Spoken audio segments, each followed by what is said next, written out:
Thank you all for being here. We're here to tell you that late at night on July 4th, Friday night at approximately 10:37 p.m.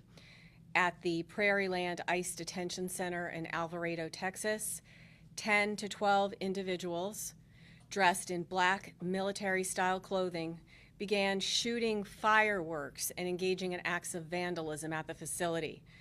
And this was part of an organized attack. Today, my office has charged 10 individuals with 3 counts of attempted murder of a federal officer. Each of the 10 are also charged with 3 counts of discharging a firearm in relation to a crime of violence. Each of these defendants faces a mandatory prison term of 10 years and up to life in prison. An additional co-conspirator was charged with obstruction of justice and conspiracy for attempting to conceal and destroy evidence in relation to the attack, and he faces up to 10 years in prison. Let's discuss the incident. It was a planned ambush with the intent to kill ICE corrections officers. Make no mistake, this was not a so-called peaceful protest. It was indeed an ambush. The attackers used the vandalism that I described, which seemed to be designed to draw ICE personnel outside the facility, and it worked. After about 10 minutes of having convened, 1 or 2 individuals broke off from the group. They engaged in the graffiti, they damaged vehicles, and a guard structure. The graffiti had such words as traitor, ICE pig, other profanity. Then there was a 911 call from the facility. 2 unarmed corrections officers went outside to speak with the vandals. One of the gunmen signaled using a flashlight to the vandals. Now, the gunman was not with them. He was separate and apart.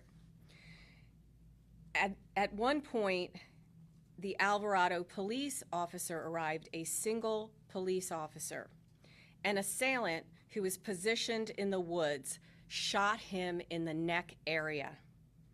Another assailant who was across the street, nowhere near the corrections officers, shot 20 to 30 rounds at these unarmed corrections officers. There was an AR-style rifle found at the scene. It was jammed, apparently discarded by the attackers.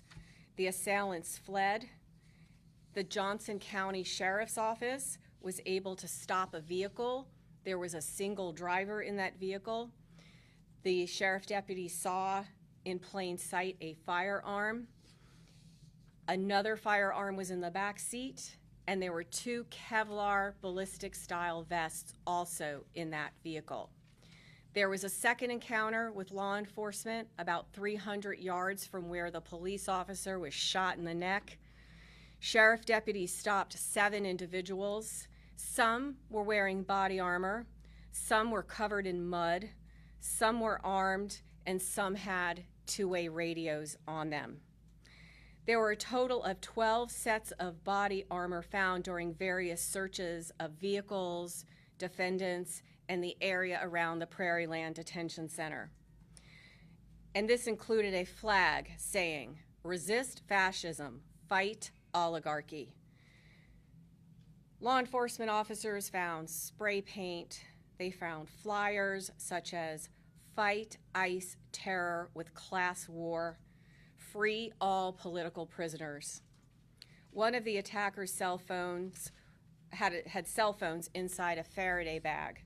A Faraday bag is something that is supposed to block electronic signals, and criminals commonly use them because they think it prevents law enforcement officers from finding their location.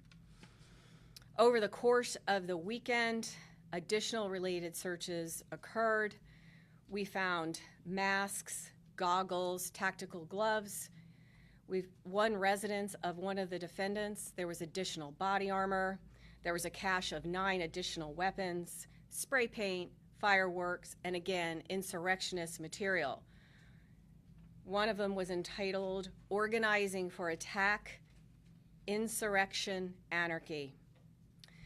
Due to the rapid response of local law enforcement, these individuals were quickly apprehended. This was an egregious attack on federal and local law enforcement officers, and it is part of an increasing trend of violence against them. Let me tell you just a little bit about assaults on law enforcement officers over the last few years in our district, the Northern District of Texas. In 2021 and 2022, we had 7 assaults each year against officers. In 2023, it was 11. In 2024, it was 18. And thus far, thus far in 2025, 9. And that includes this one. We want to tell everybody out there, this will not be tolerated. Those who use violence against law enforcement officers will be found, and they will be prosecuted with the toughest criminal statutes and penalties that we have available to us. This has been 72 hours of the hardest work that we have ever been involved in here in terms of cooperation with our federal law enforcement partners, our local law enforcement partners in the 30 years that I have been a federal prosecutor. So on behalf of my office in this community, I want to thank all those in law enforcement. You risk your lives every day to protect us, and this is a stark and horrifying example of how they protect us every day. I'd now like to turn the podium over to Special Agent in charge of the FBI, Joe Rothrock. Thank you.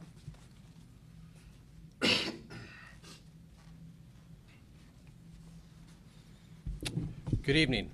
I'm Joe Rothrock, Special Agent in charge of the Dallas FBI Field Office.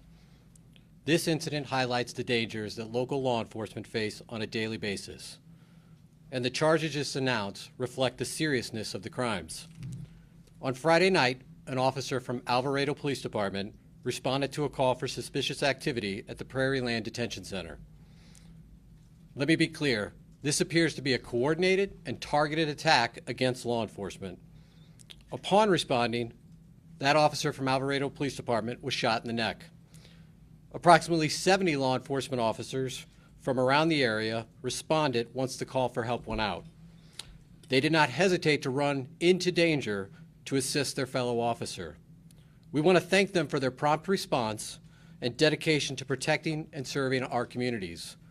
I want to especially thank the Alvarado Police Department, as well as the Johnson County Sheriff's Department and the Johnson County District Attorney's Office. As part of the initial response, local law enforcement apprehended 10 individuals involved in the assault. This investigation is a priority for the FBI, and we've dedicated significant resources. We are committed to identifying and holding accountable all those responsible for this attack. Unfortunately, this is only the latest example of an increase in threats against law enforcement. The FBI will continue to stand with and work alongside our law enforcement partners to ensure that anyone who attempts to harm a law enforcement officer will be held accountable. This is an active investigation, and we will work tirelessly to hold all those accountable who are involved. Because it's an active investigation, we do need the public's assistance. We are asking the public to call the FBI if they have any information at 1-800-CALL-FBI. Thank you.